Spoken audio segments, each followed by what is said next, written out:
Shalom. Renungan kali ini berjudul Struktur Kerajaan Iblis atau Satan oleh Evangelis Lokamanya Prawiro. Tema pembahasan kita adalah musuh-musuh yang kita hadapi. Semua orang yang memiliki komitmen kepada Yesus menyadari bahwa kita sedang menghadapi musuh-musuh. Adalah sangat berbahaya bagi kita memiliki musuh-musuh yang aktif dan sangat kuat berperang melawan kita tanpa kita menyadari adanya musuh-musuh itu. Musuh-musuh yang kita hadapi itu bukan darah dan daging atau manusia, melainkan roh-roh yang tidak kelihatan. Tema yang akan kita bahas dalam pembahasan ini adalah tentang hal-hal yang tidak bisa dilihat atau dibedakan dengan panca indera manusia. Alkitab berbicara mengenai hal-hal yang tidak dilihat mata, tidak didengar kuping, dan tidak ada dalam hati manusia. Hal-hal yang tidak kelihatan dan spiritual, dan hanya dapat dimengerti melalui kitab suci. Tidak ada sumber informasi yang dapat diandalkan selain kitab suci.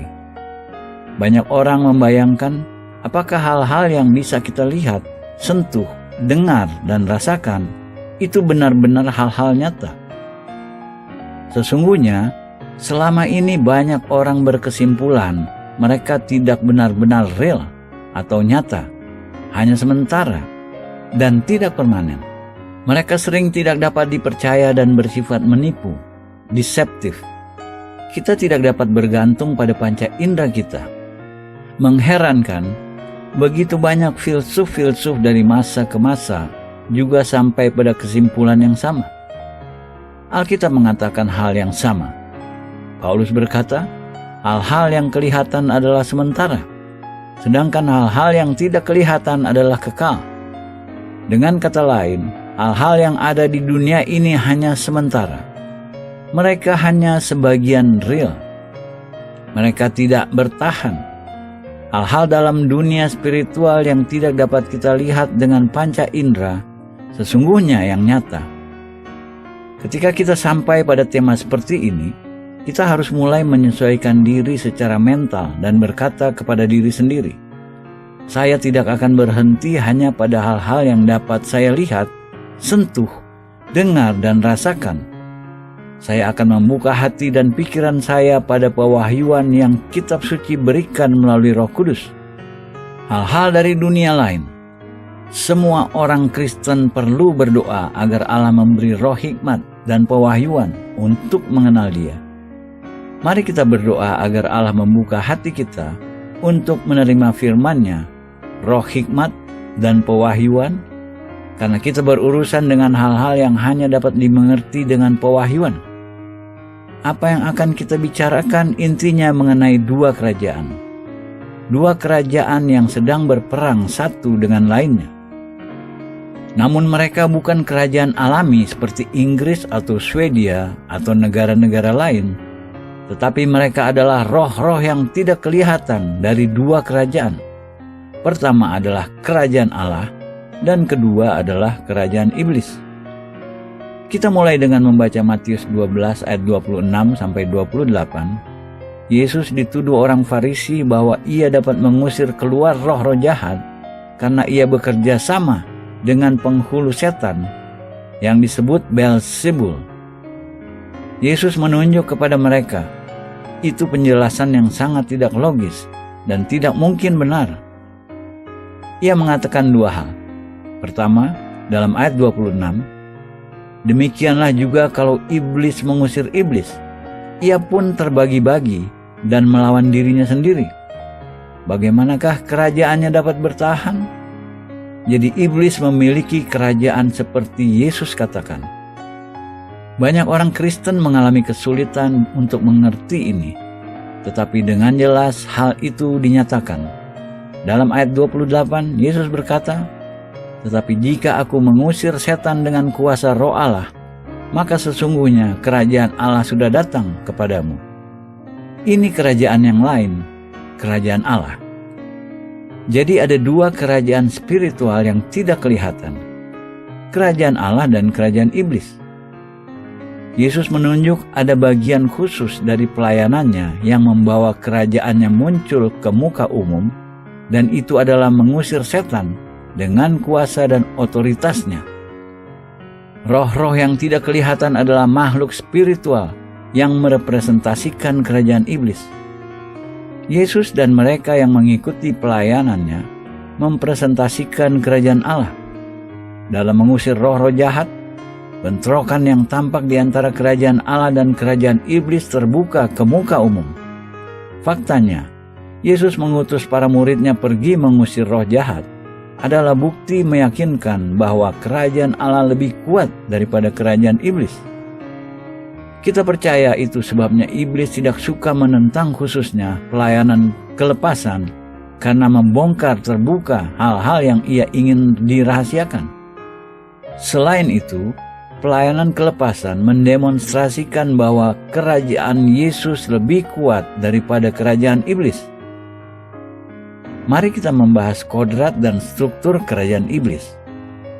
Dikatakan dalam Efesus 6 ayat 12, karena perjuangan kita bukanlah melawan darah dan daging, tetapi melawan pemerintah-pemerintah, melawan penguasa-penguasa, melawan penghulu-penghulu dunia yang gelap ini, melawan roh-roh jahat di udara. Jadi sangat jelas bahwa perjuangan kita bukanlah melawan manusia dengan tubuh. Sangat penting bagi kita untuk mengerti bahwa kita tidak berurusan dengan manusia. Sampai kita menggenggam ini, kita seperti ditutup matanya. Kita berurusan dengan oknum. Mereka oknum-oknum tanpa tubuh, makhluk roh. Mari kita lanjutkan. Perjuangan kita sebuah konflik yang sangat intens. Konflik antar perseorangan yang intens. Seorang melawan seorang yang lain. Bukan kebetulan Paulus berkata, kita melawan kerajaan iblis. Peperangan total. Perjuangan kita bukan melawan oknum-oknum dengan tubuh. Perjuangan kita melawan pemerintahan atas berbagai daerah dalam urutan otoritas ke bawah. Descending order, melawan penguasa-penguasa gelap dunia saat ini, melawan roh-roh jahat di udara. Perlu kita tahu, kerajaan iblis tidak berantakan, sangat terorganisir, tetapi bukan karena kehebatannya. Iblis adalah salah satu pemimpin malaikat yang bertanggung jawab atas satu kelompok malaikat yang besar. Begitu rupa sehingga ia mendapat sistem organisasi ilahi. Namun, ia memberontak melawan Allah. Ketika ia memberontak melawan Allah, ia memimpin malaikat-malaikat dalam pemberontakan. Dan mereka mengambil sistem organisasinya bersama mereka dan berbalik melawan Allah. Jadi, jangan berpikir iblis tidak memiliki organisasi kerajaan yang terorganisir, walaupun itu tidak dibangunnya sendiri. Pada awalnya, Allah yang membangunnya di dalam kerajaannya. Iblis bukan oknum yang tolol. Mereka sangat cerdik, kuat, dan makhluk-makhluk yang jahat. Kita melawan pemerintahan. Dikatakan pemerintahan karena bahasa Yunani abstrak.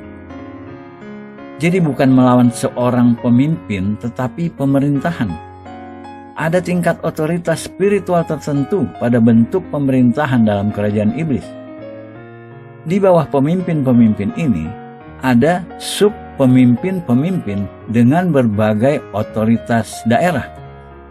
Dan di bawah mereka ada banyak sub lagi, dan seterusnya sub pemimpin dengan otoritas daerah yang lebih kecil. Jadi satu pemimpin memiliki otoritas atas satu daerah yang besar. Di bawah dia ada pemimpin-pemimpin yang lebih kecil. Setiap pemimpin memiliki otoritas daerah yang lebih kecil. Itu gambaran pertama.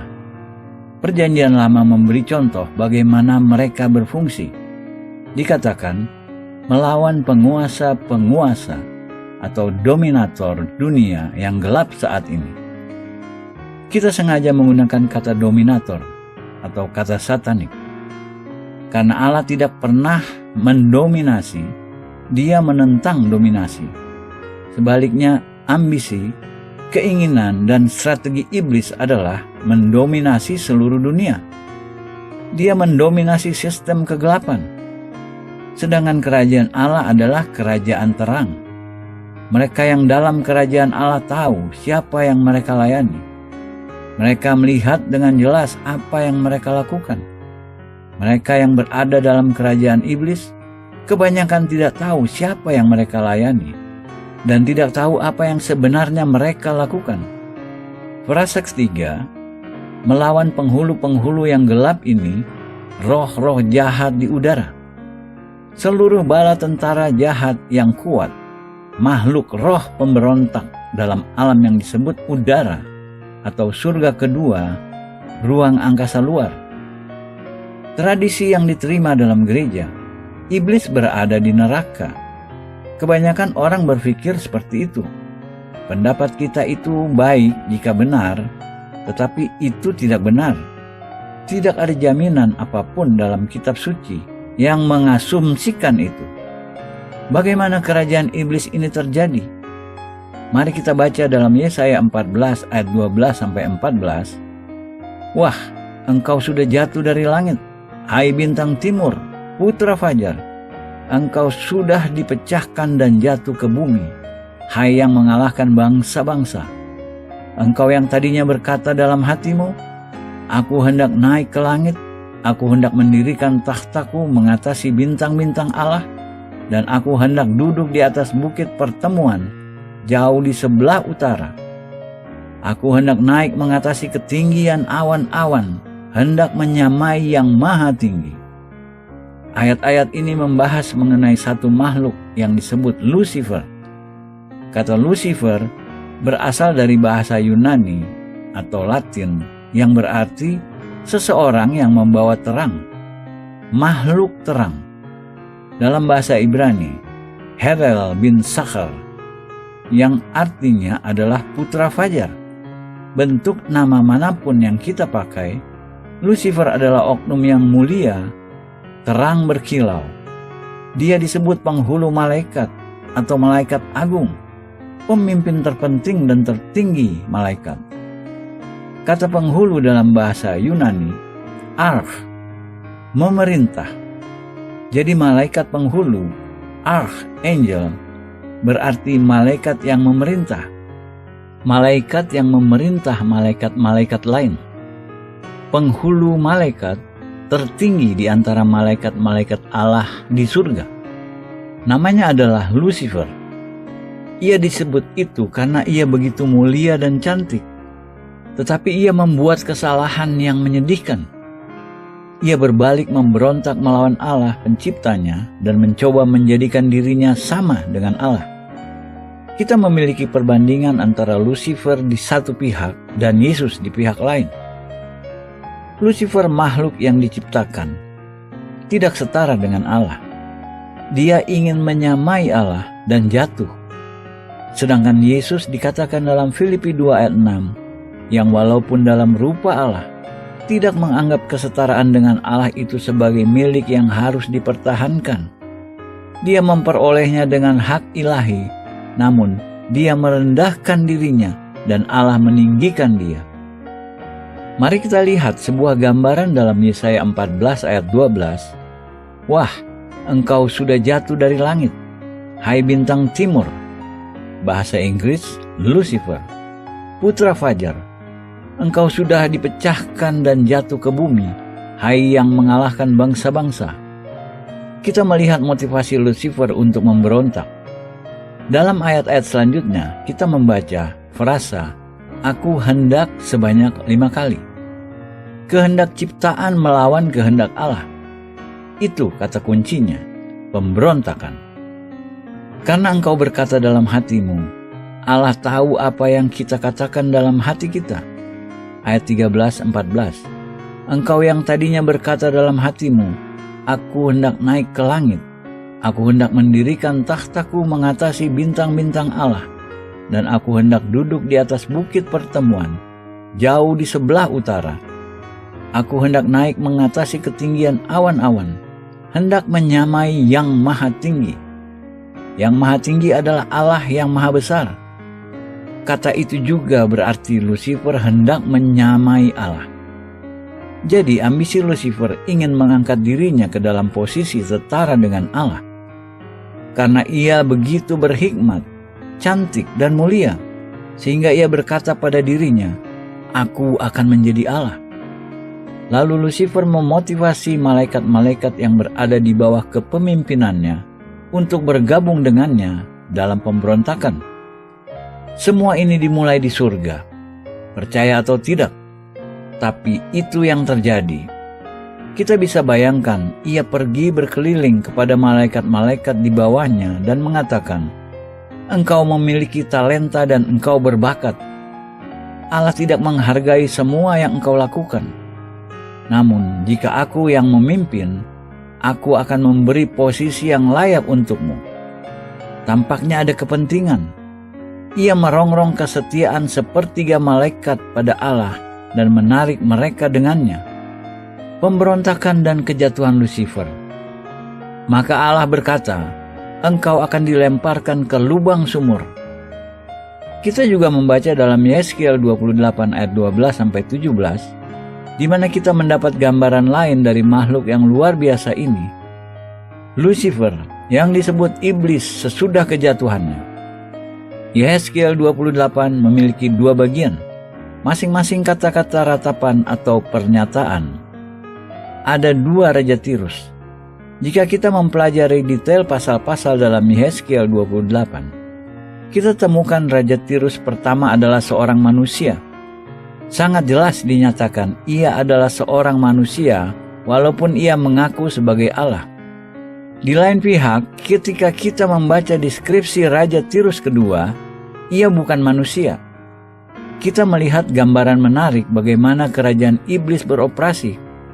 Kita melihat Raja Tirus, seorang pemimpin dalam bentuk manusia, namun di belakangnya, dalam alam roh yang tidak kelihatan, ada iblis yang memimpin Raja Tirus.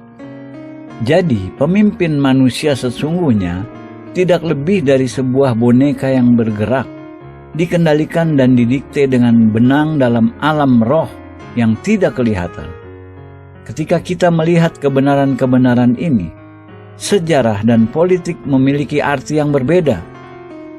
Banyak orang-orang besar dalam sejarah semata-mata boneka-boneka iblis yang digerakkan dengan benang yang tidak kelihatan oleh kerajaan iblis untuk melakukan hal yang mereka lakukan. Mari kita baca apa yang firman Allah katakan kepada makhluk kedua dalam Yeskiel 28 ayat 12-17. "Hai anak manusia, ucapkanlah suatu ratapan mengenai Raja Tirus dan katakanlah kepadanya, beginilah firman Tuhan Allah. Gambar dari kesempurnaan engkau, penuh hikmat dan maha indah.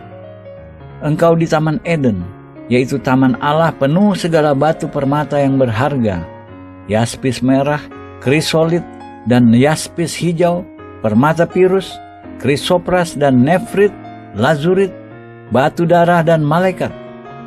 Tempat tatahannya diperbuat dari emas dan disediakan pada hari penciptaanmu. Kuberikan tempatmu dekat kerub yang berjaga, di gunung kudus Allah. Engkau berada dan berjalan-jalan di tengah batu-batu yang bercahaya-cahaya. Engkau tak bercela dalam tingkah lakumu sejak hari penciptaanmu, sampai terdapat kecurangan padamu. Dengan dagangmu yang besar engkau penuh dengan kekerasan, dan engkau berbuat dosa. Maka kubuangkan engkau dari gunung Allah, dan kerub yang berjaga membinasakan engkau dari tengah batu-batu yang bercahaya. Engkau sombong karena kecantikanmu, hikmatmu kau musnahkan demi semarakmu. Ke bumi kau kulempar, kepada raja-raja engkau kuserahkan menjadi tontonan bagi matanya. Ayat 12 menyebutkan, gambar dari kesempurnaan engkau, penuh hikmat dan maha indah. Lucifer makhluk mulia dan tampan sekali. Ia juga maestro musik. Banyak guru-guru Alkitab yang percaya Lucifer sebelum jatuh dan menjadi iblis bertanggung jawab memimpin musik penyembahan di surga. Sangat penting untuk kita tahu, iblis di dunia tahu banyak mengenai musik pada masa kini. Dia menggunakan musik sebagai salah satu cara untuk menguasai manusia. Dan ayat 14 menyebutkan, "Ku berikan tempatmu dekat kerub yang berjaga." Kitab suci menjelaskan adanya kerub makhluk surgawi dengan sayap-sayapnya yang mengembang menutupi takhta Allah. Itu menandakan ia memperoleh suatu jabatan kehormatan. Lalu dalam ayat itu juga disebutkan, "Di gunung kudus Allah engkau berada dan berjalan-jalan di tengah batu-batu yang bercahaya-cahaya." Ini menunjukkan dia bukan manusia. Sementara ayat 15 menyebutkan, "Engkau tak bercela di dalam tingkah lakumu sejak hari penciptaanmu." Pada kalimat ini, Allah mengingatkan iblis bahwa ia diciptakan. Ia bukan Allah. Ia adalah makhluk ciptaan. Dan pada kalimat, "Sampai terdapat kecurangan padamu," kita memilih menggunakan kata pemberontakan, sehingga kalimatnya menjadi, "Sampai kamu melakukan pemberontakan atau menjadi pemberontak." Pada ayat 16 disebutkan, "Dengan dagangmu yang besar." Pedagang digambarkan sebagai penyebar kebohongan. Oleh karena sebagai pedagang ia berkeliling kemana-mana menawarkan barang dagangannya, yang adalah cerita bohongnya. Sebelum kejatuhannya, Lucifer berkeliling kemana-mana mengatakan kepada malaikat-malaikat di bawah kepemimpinannya, "Jika aku memiliki posisi seperti Allah, engkau akan lebih dihargai." Namun karena Lucifer ingin memiliki posisi seperti Allah, ia dihukum Allah. "Maka aku buangkan engkau dari gunung Allah dan kerub yang berjaga membinasakan engkau dari tengah batu-batu yang bercahaya." Ayat 16. Lalu kita melihat motivasi Lucifer yang sesungguhnya sebelum dia menjadi iblis. Pada ayat 17 disebut, "Engkau sombong karena kecantikanmu, hikmatmu kau musnahkan demi semarakmu." Motivasi utama Lucifer adalah kesombongan. Kesombongan itulah yang memotivasi dia melakukan dosa. Dan kita perlu mengerti dosa pertama dalam alam semesta terjadi di surga, bukan di bumi. Dan dosa itu bermula dari kesombongan, bukan mabuk-mabukan, bukan perzinahan, dan bukan juga kebohongan. Kesombongan jauh lebih mematikan dan berbahaya daripada semua dosa. Banyak jemaat gereja yang tidak melakukan perzinahan, mabuk, dan dosa-dosa lainnya, tetapi sangat mudah dipikat ke dalam kesombongan dan tidak menyadarinya. Betapa bahayanya kesombongan. "Ke bumi kau kulempar, kepada raja-raja engkau kuserahkan menjadi tontonan bagi matanya." Ayat 17. Kita perlu menjawab pertanyaan-pertanyaan yang ada dalam pikiran orang-orang. Mereka mengatakan, jika iblis dibuang dari surga, bagaimana dia masih berada di surga? Jawabannya mudah. Ada lebih dari satu surga. Surga dalam bahasa Inggris adalah kata jamak, heavenlies.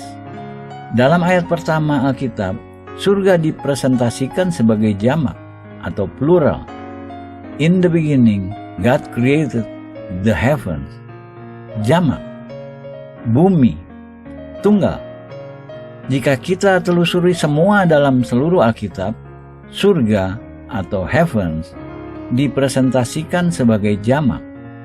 Mari kita baca 2 ayat dalam 2 Korintus 12, di mana Paulus berbicara mengenai orang-orang yang memiliki pengalaman luar biasa dalam alam supernatural. Dia katakan, "Aku tahu tentang seorang Kristen 14 tahun yang lampau. Entah di dalam tubuh, aku tidak tahu. Entah di luar tubuh, aku tidak tahu.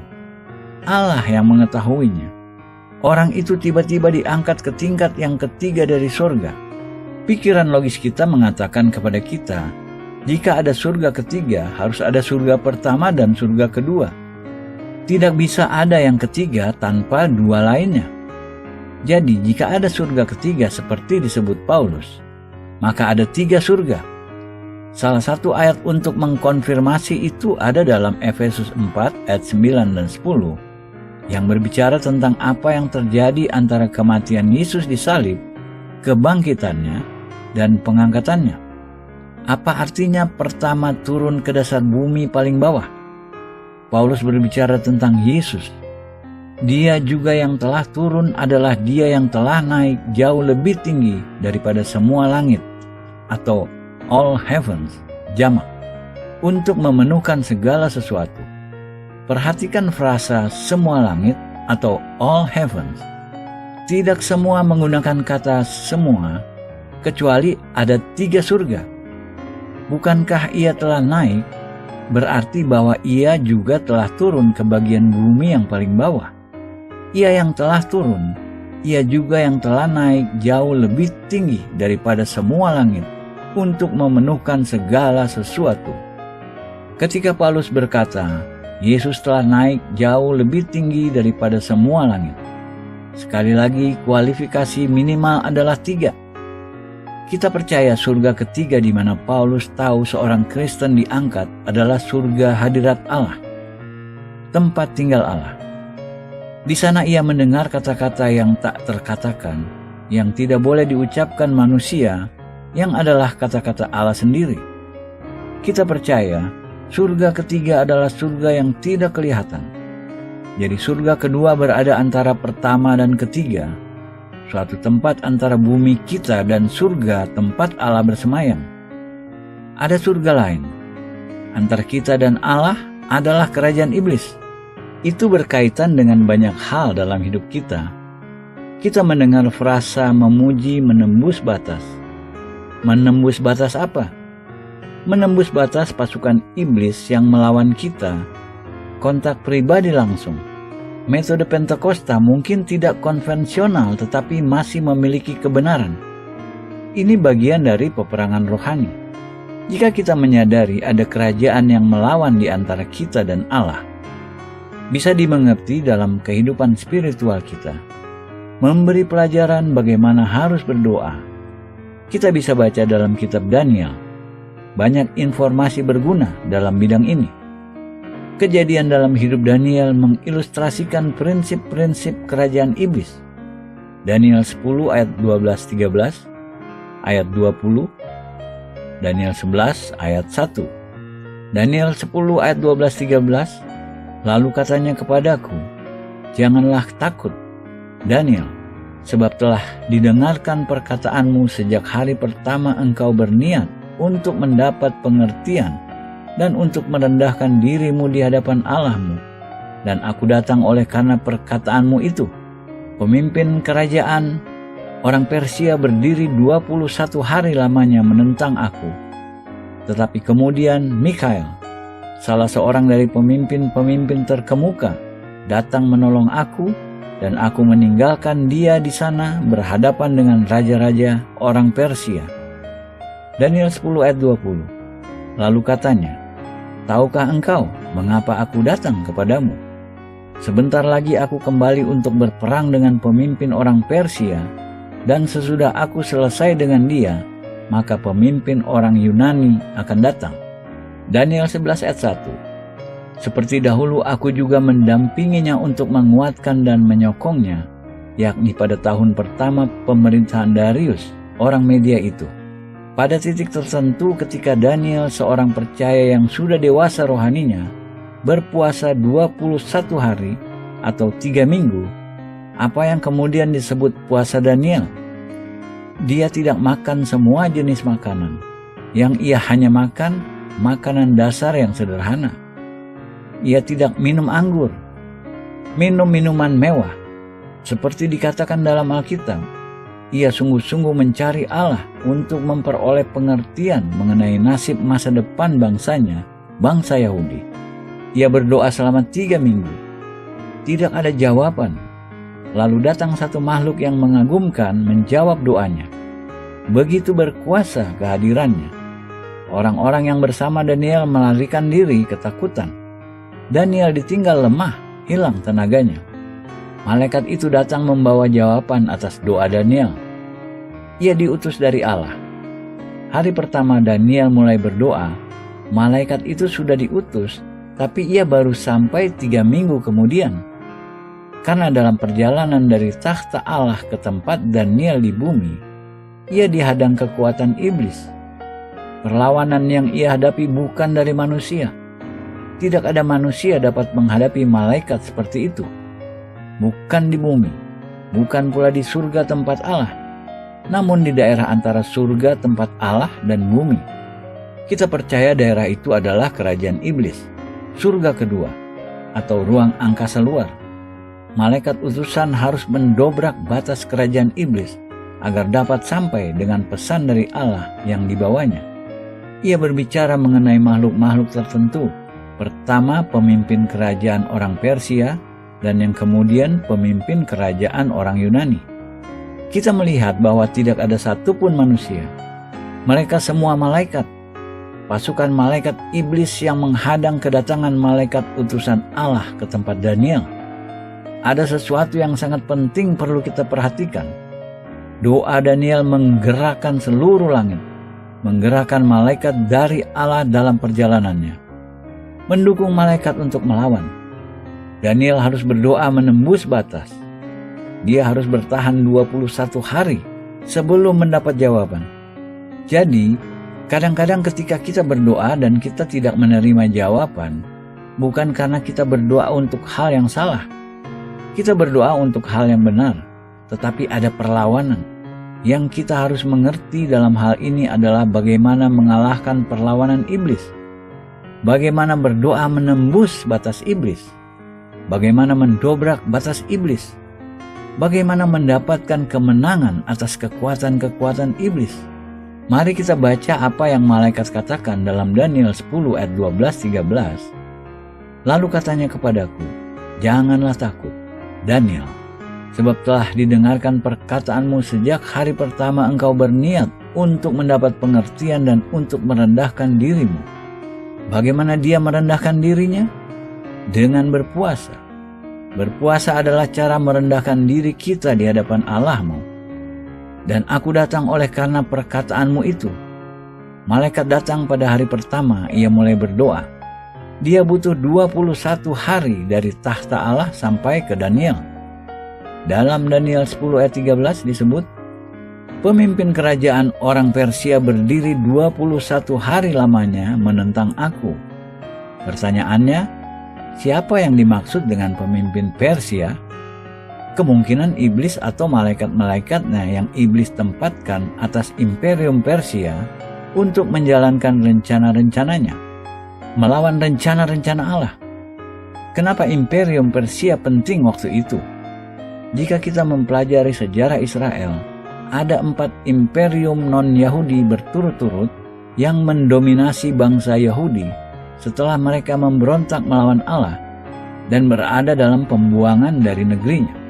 Pertama, Babylon yang membawa mereka dalam pembuangan. Kedua adalah Media Persia atau Persia yang berkuasa pada zaman Daniel. Ketiga, Yunani, dan keempat, Romawi. Semua rencana Allah bagi umat manusia terpusat pada bangsa Yahudi karena hanya dari bangsa Yahudi datang Mesias untuk menyelamatkan. Karena rencana Allah terpusat pada Israel. Dengan kata lain, ketika kita berpusat pada rencana Allah, kita menghadapi perlawanan terbesar iblis. Itu penting dicamkan dalam pikiran. Jadi apa yang iblis coba lakukan adalah menguasai bangsa Yahudi, membelenggu Israel jauh dari negeri mereka. Apa yang Daniel mohon dalam doanya adalah untuk kembalinya bangsa Yahudi ke negeri mereka. Lalu pemimpin kerajaan Persia menahan dia, tetapi kemudian Mikael, salah seorang dari pemimpin-pemimpin terkemuka, datang menolong aku. Mikael adalah salah satu pemimpin tertinggi malaikat. Jadi malaikat dari Allah tidak dapat pergi menembus sendiri. Ini sungguh-sungguh gambaran yang mengagumkan.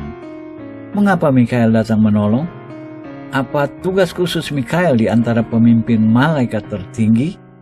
Tugas penting itu disebut dalam Daniel 12 ayat 1. Pada waktu itu juga akan muncul Mikael, pemimpin besar itu yang akan mendampingi anak-anak bangsamu, dan akan ada suatu waktu kesesakan yang besar, seperti yang belum pernah terjadi sejak ada bangsa-bangsa sampai waktu itu. Tetapi pada waktu itu bangsamu akan terluput, yakni barang siapa yang didapati namanya tertulis dalam kitab itu. Mikael berada di pusat, begitu pula bangsa Yahudi berada di pusat. Tugas khususnya adalah mengawasi mereka, melindungi mereka dari serangan iblis yang bertujuan menghancurkan mereka, dan itu telah berulang kali terjadi. Dan dalam Daniel 10 ayat 13, dan aku meninggalkan dia di sana berhadapan dengan raja-raja orang Persia. Raja-raja adalah jamak. Mereka adalah manusia. Kebaikan dari penggunaan kata pemimpin yang tertinggi dan raja-raja yang berada di bawahnya. Jadi ada satu pemimpin atau malaikat iblis dan di bawahnya banyak raja-raja atau manusia.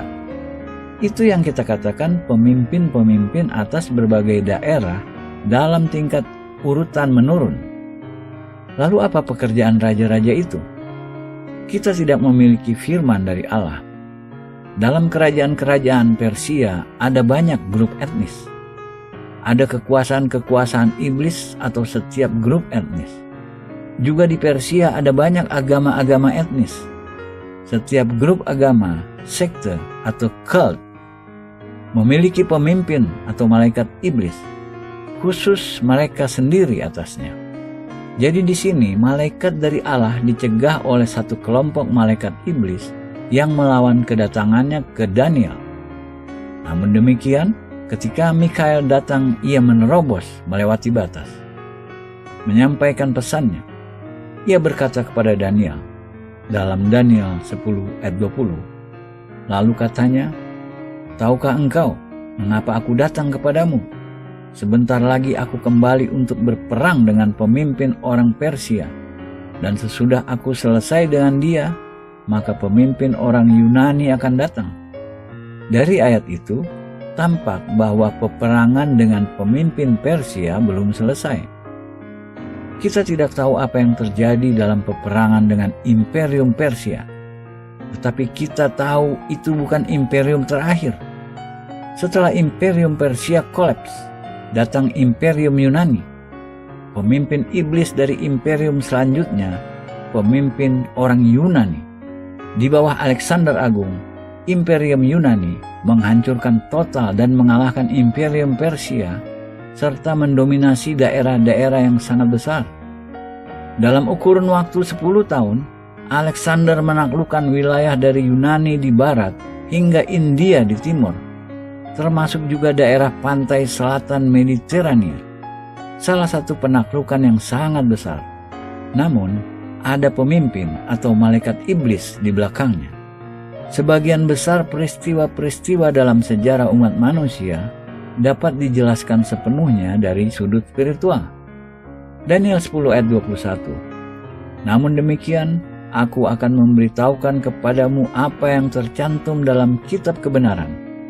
Tidak ada satupun yang berdiri di pihakku dengan tetap hati melawan mereka, kecuali Mikael, pemimpin itu.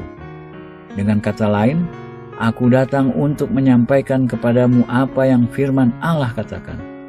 Daniel 11 ayat 1. Seperti dahulu aku juga mendampinginya untuk menguatkan dan menyokongnya, yakni pada tahun pertama pemerintahan Darius, orang Media itu.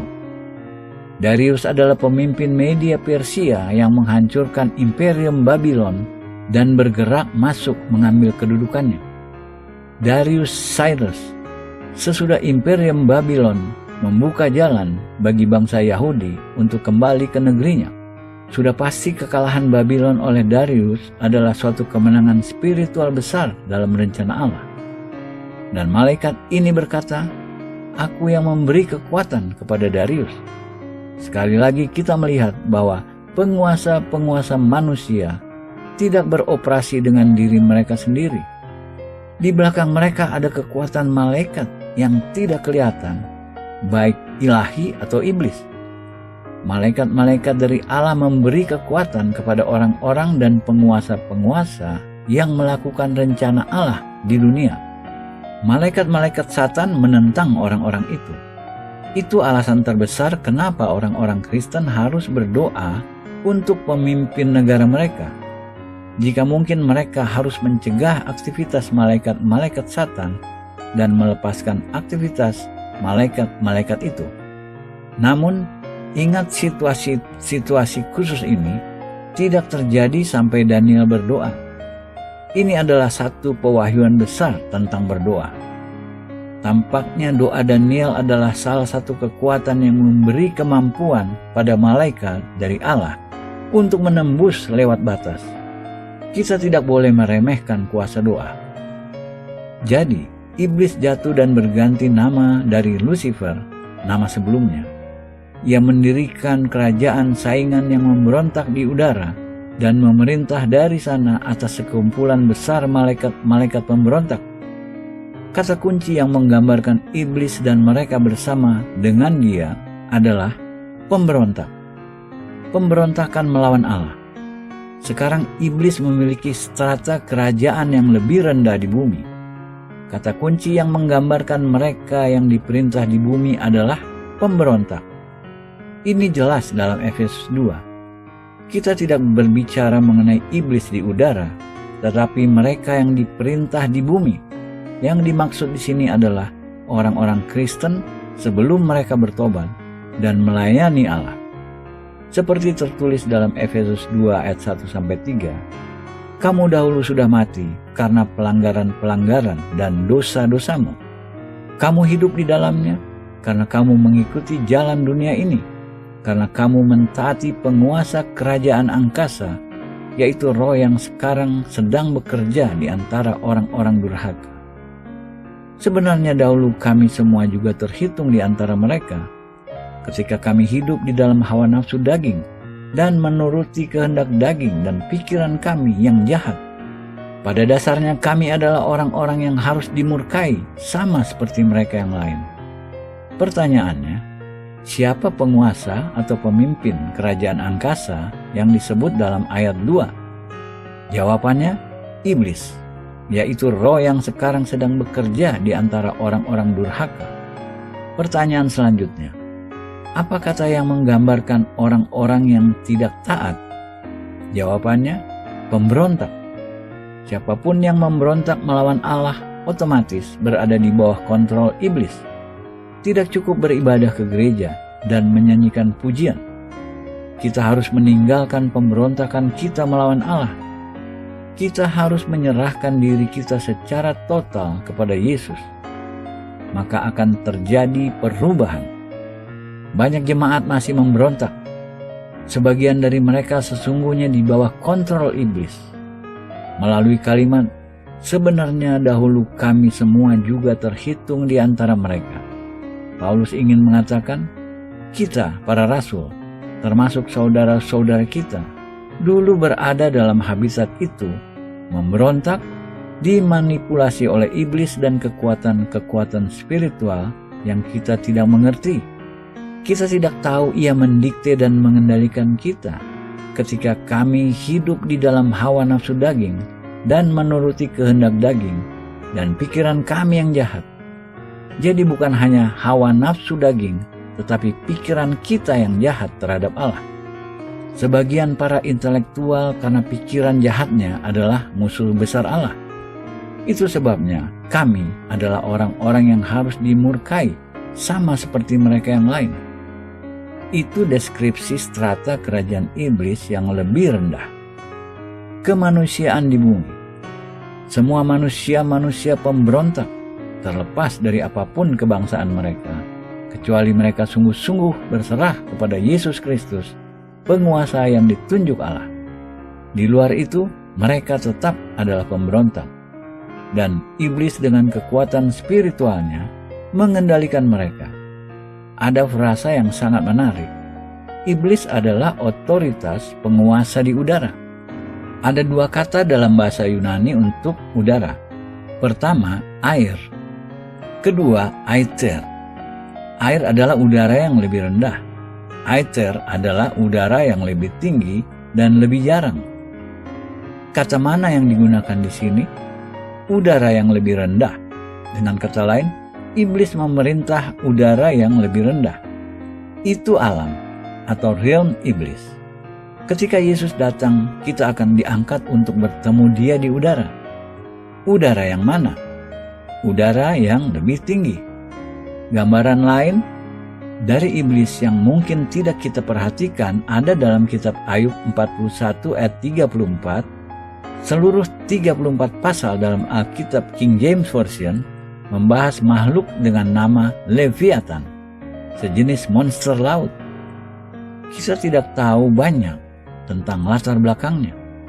Apakah Alkitab akan menyediakan 34 ayat hanya untuk monster laut? Tidak. Sebenarnya Leviathan adalah gambaran dari iblis. Pernyataan penutup Ayub 41 ayat 34. Segala sesuatu yang tinggi takut kepadanya. Ia adalah raja atas segala binatang ganas. Siapa yang dimaksud dalam ayat 34? Itu adalah iblis. Dimanapun kesombongan masuk ke dalam hati manusia, itu adalah pengaruh yang menyebabkan iblis memberontak melawan Allah. Kesombongan menjadikan kita berada di bawah kontrol iblis. Tidak jadi masalah apa denominasi kita. Itu bukan isunya. Isunya adalah apa yang ada di dalam hati kita dan sikap kita terhadap Allah. Kita harus memiliki hati yang sungguh-sungguh berserah kepada Allah melalui Yesus Kristus. Kita bisa menggunakan bahasa yang religi dan memiliki banyak title, tetapi faktanya kita berada di bawah kerajaan udara jika ada kesombongan dalam hati kita. Sesuai Ayub 41 ayat 34, di bawah raja atas segala binatang yang ganas. Pada dasarnya, gereja pada zaman sekarang hanya mengutamakan hal yang kecil-kecil, ranting-ranting kecil pada pokok pohon. Akarnya adalah kesombongan. Kitab Injil Matius memperkenalkan Injil.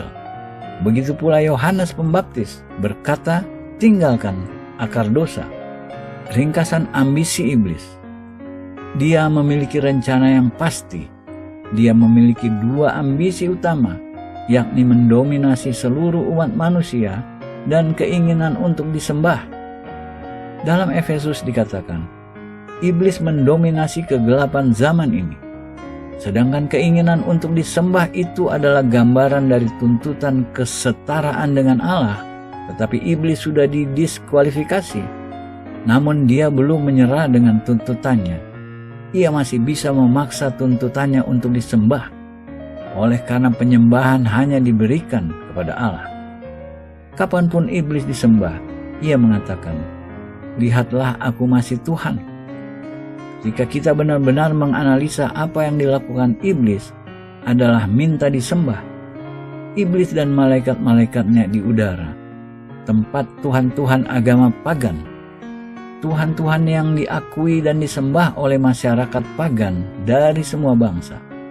Caranya saja yang berbeda untuk menggambarkan iblis. Zeus, Hermes, Poseidon, semua dewa-dewa Yunani. Labelnya yang berbeda untuk malaikat-malaikat Satan. Ketika kita melihat melalui kebudayaan umat manusia, ada banyak gelar-gelar iblis yang berbeda. Ketika masyarakat itu menyembahnya, siapa yang mereka sembah? Iblis dan malaikat-malaikatnya. Ada satu cara khusus manusia yang jatuh dalam dosa berhubungan dengan kerajaan iblis, yakni kata generiknya ilmu sihir, ilmu gaib, dan guna-guna atau witchcraft. Ilmu sihir lazim dan umum terdapat dalam semua agama pagan dengan nama-nama yang berbeda. Praktisi ilmu sihir itu mempunyai kemampuan-kemampuan supernatural yang diberikan oleh iblis. Kenapa mereka menghendaki kemampuan itu? Ada dua alasan. Pertama, ada orang-orang yang sangat takut dengan malapetaka yang iblis dapat lakukan terhadap mereka. Agar iblis tidak menurunkan malapetaka kepada mereka, mereka mengadakan ritual-ritual dan mempersembahkan korban-korban untuk menghormati makhluk-makhluk kejam dan temperamental itu. Ritual-ritual dan persembahan korban-korban itu dipimpin oleh praktisi ilmu sihir. Kedua, praktisi ilmu sihir ingin mendapat kekuatan supernatural. Ilmu sihir adalah cara memperoleh kekuatan itu. Tujuan akhir dari ilmu sihir adalah praktik agama, ekspresi pemberontakan manusia melawan Allah. Ilmu sihir adalah agama alami manusia yang merembes ke seluruh umat manusia. Dan itu bukan sesuatu yang aneh atau tidak biasa. Hal terakhir sangat penting. Zaman sekarang ilmu gaib, sihir, dan guna-guna kembali lagi. Ketika kekristenan datang ke dunia, makhluk iblis ini dipaksa mundur. Namun mereka belum dikalahkan secara total. Sekarang mereka mengatakan, kini giliran mereka. Mereka kembali. Amin.